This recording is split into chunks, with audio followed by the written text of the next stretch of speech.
Over the past year, as Ukraine has been rocked by revolution and then war, many groups have tried to harness this energy to create positive change in Ukrainian society.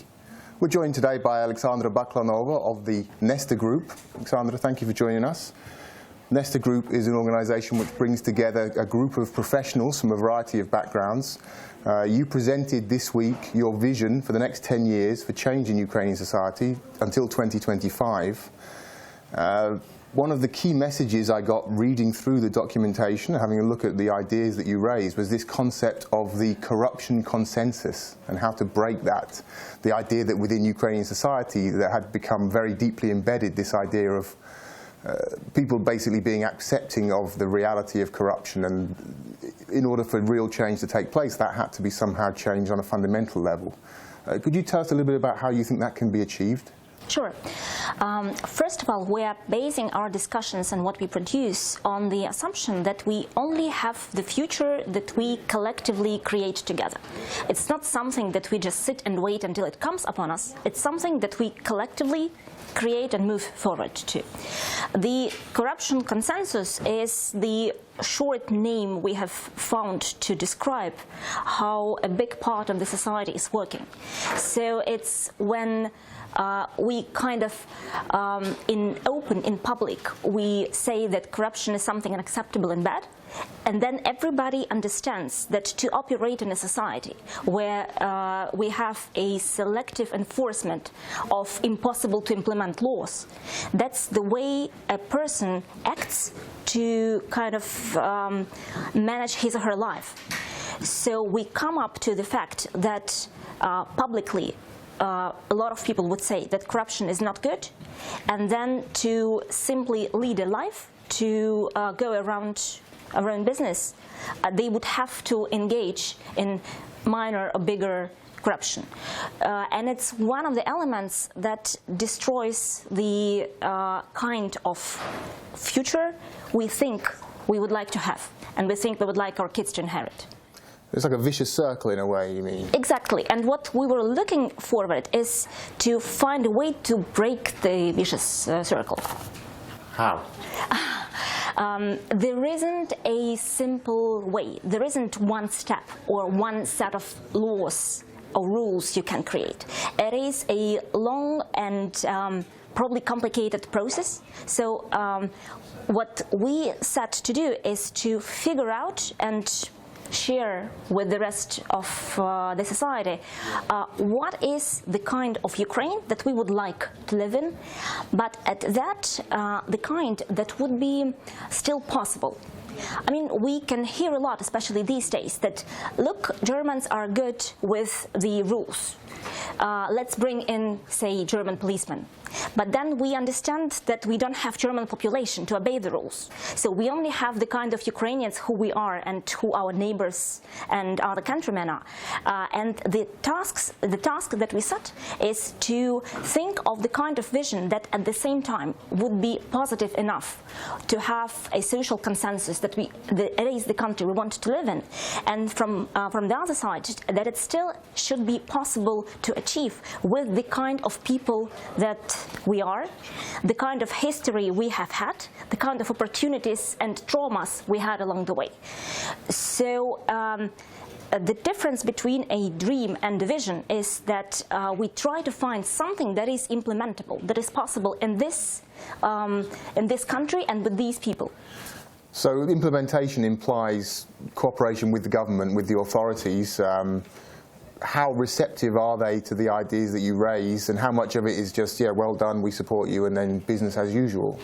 Actually, we think that implementation is much more complicated than just cooperating with the government. Since we are a group of experts who voluntarily came together and donated our time to do this work, the work itself wasn't paid at any stage. We did not want to, even when offered, because intellectual freedom was important for this particular group. It's 17 people, experts from different walks of life, totally different. And when discussing things, we need to make sure that we are capable to speak in the language when a high-profile historian can speak to a businessman from Dnipropetrovsk, and they can together convey a message to a mathematician or an educator.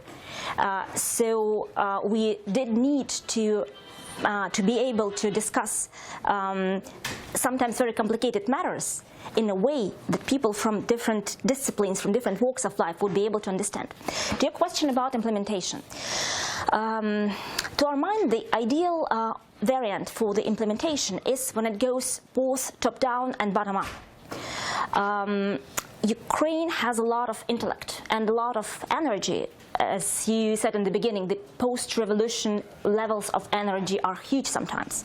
So what we count on is that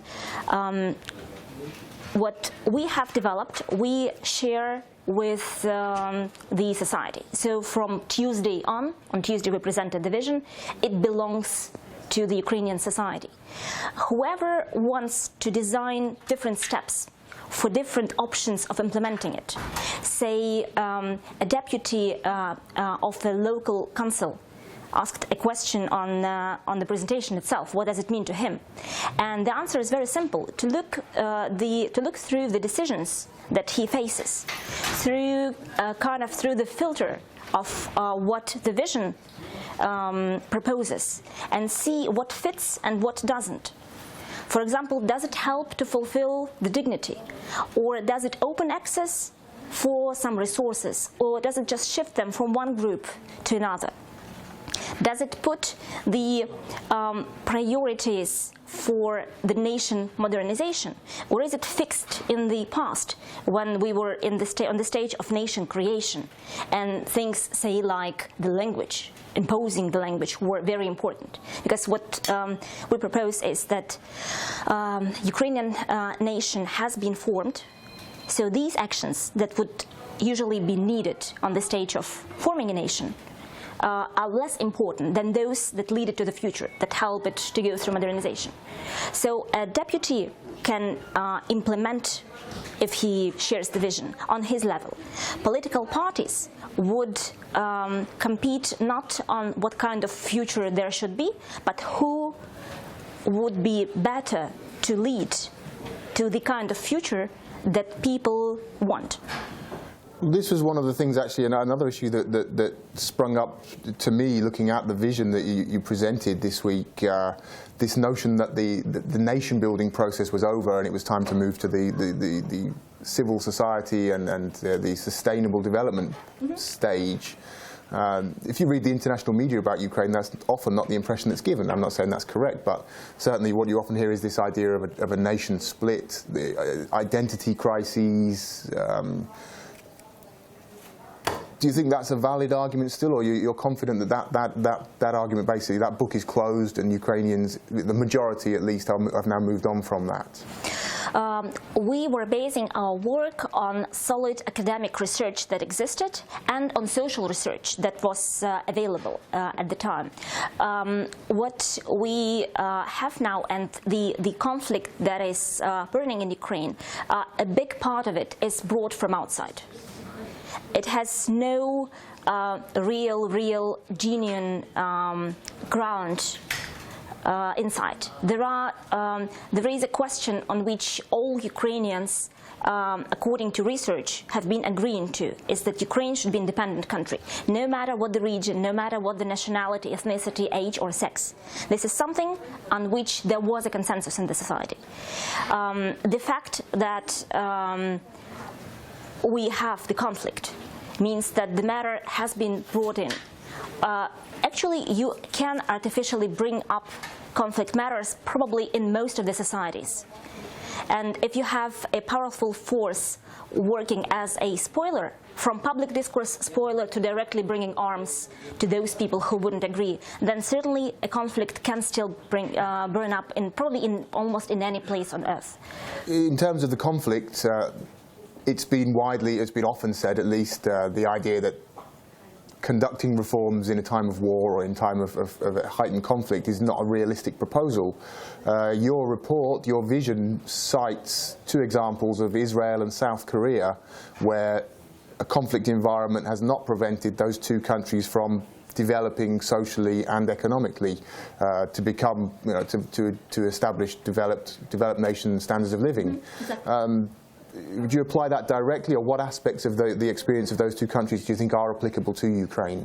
I think two. One is resilience. we have a lot of it as a nation, and what happens now to the country probably will bring the levels of resilience still higher. And we were referring to these two countries as two examples when the resilience allows to still build something while being constantly on alert or understanding that the conflict is near. Another thing is, and this is something that was brought to us by those people who are in the conflict zone. It literally, the words they were saying was that we there need to know that something very positive and important is happening, because this will be something we will be wanting to return to. And so not setting the reforms aside, still thinking about the future is really something important for us to do here, while they are in the East.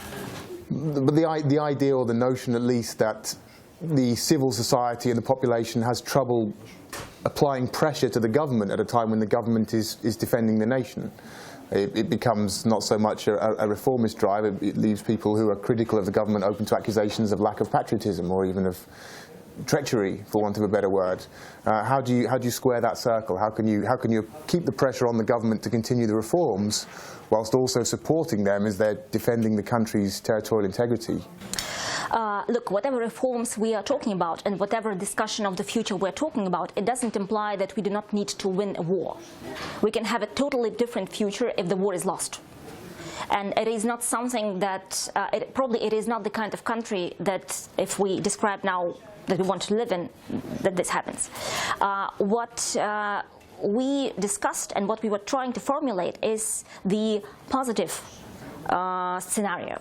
Exactly because we need to understand what is it that we all can agree upon and lead the reforms to. Now about the government. Actually, the political sphere, the civil sphere, and business have been a little bit, to put it mildly, mixed up in Ukraine from the years of its independence. What we see now is when the civil sphere has took much more than it normally would, and even in some instances, much more than is right for the sustainable development. And this happens often out of desperation. For example, the volunteer movement takes up part of the functions of the state, which certainly can't last forever. It's not sustainable forever. The interaction with the government is not of one when we are planning to control them with this vision or with any other vision. Our task, the task we set for ourselves, is to put together something that would be understandable, shareable in the terms not of the social media, but something that we could all agree on. And when there is social consensus on some notion, and considering that the bigger part of our politics is still quite populist, then the government has no other way but to follow with it. So if the population shares it, then political parties to win the elections bring across the message that we are the ones to make it into reality. We're closest to these ideas. Yeah, we certainly are willing and open to present it, to explain it, to help think of implications with whatever government bodies. But we don't think that the implementation of the vision depends solely on the government, of whatever government, now or the future. You mentioned the role of civil society being exaggerated or expanded in the last year, and the fact that it's out of desperation, out of necessity and frustration and desperation, perhaps. And you also said that it's not sustainable long term. How close, as someone who's involved in civil society closely, how close do you think the Ukrainian civil society is now to burnout? I mean, how long can it continue to maintain the levels of support, especially in the context of the current economic hardships that people are facing, that many individuals now are facing, obviously with the currency situation and the business climate in general? A lot of people's thoughts might be turning closer to home.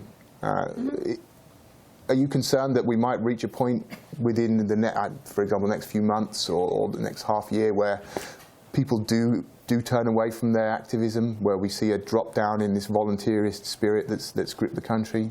I think Ukrainians are stronger than that.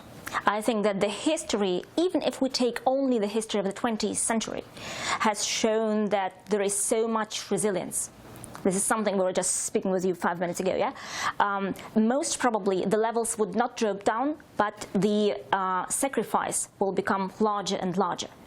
So I probably would not expect the levels of volunteer support and social activism to drop down until there is a significant, a real reason for them to drop down. For example, the state shows that it is capable to take care, let's say, of the troops in the east or of the people who were moved and are elsewhere in the country. Most probably empathy would overrule hardship. So I wouldn't expect them to drop down until there is some real change and a confirmation that, yes, now they can take their hands off. Now, we've mentioned about the scale of the civil activism and the different organisations that have sprung up. It's certainly been one of the most striking aspects of the past year. This week also saw the launch of the 21st of November initiative, which has involved a lot of media leaders, celebrities, show business personalities. Perhaps a little bit more high-profile or headline-grabbing, if I may say so, than other organisations, including the Nestor Group. How do you see these different initiatives working together, and what's your attitude towards these sort of high-profile personalities getting involved in the civil society sector? The most important factor, to my mind, is the fact that there is a discussion about the future in the society. On very many levels. There are several different groups that work on it, and the fact of this happening is in itself a very important indicator of the levels of activism on very different aspects.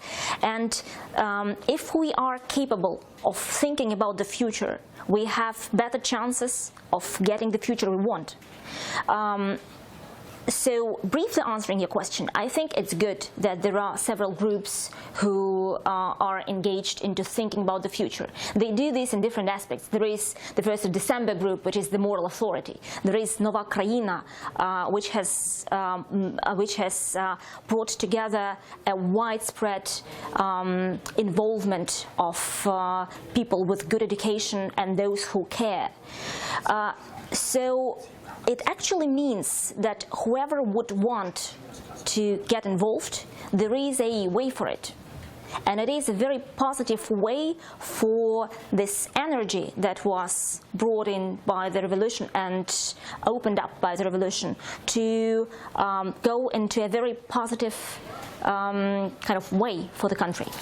You're not concerned that it could be too many voices, too much noise, too many different groups getting involved on different levels without there being a clear sort of more direct saying this is where we need to go with the different... The kind of thing that you're speaking is only possible if we have an authoritarian way of arranging things. It would be a paradox. Yeah, Ukrainians are so far from it, they're so unresponsive to anything authoritarian, especially now, that probably it's not possible, even if it would be good for any particular reform. We need to agree on things. And that's the only way that these things can be sustainable in the future. Okay, well, Alexandra, thank you very much for joining us. It was a pleasure to talk. Good luck with your work. The 21st of November movement, which was launched this week, we've covered it on Ukraine Today. Tom Bell now has more. A group of well-known Ukrainian show business personalities, media figures and activists have this week launched a new social initiative dubbed 21st of November in honour of the date in 2013 when Ukraine's Euromaidan protests first began. The initiative is one of a number seeking to harness the activism of the Euromaidan movement in order to bring sustainable change to Ukrainian society. At the official launch, 21st of November, representatives unveiled a number of projects. Activist Valery Pekar outlined the thinking behind one of the group's initial projects, entitled Ukraine's New Mythology. In order to win the war, we need to generate new national narratives about Ukraine. These narratives should reflect our real-life experience. The high-profile members of the 21st of November initiative can serve as the shock troops in this process. Other initiatives include the creation of a state-of-the-art eco-park in the Ukrainian capital featuring free internet access, which is scheduled to be unveiled in time for annual Kiev Day celebrations in late May.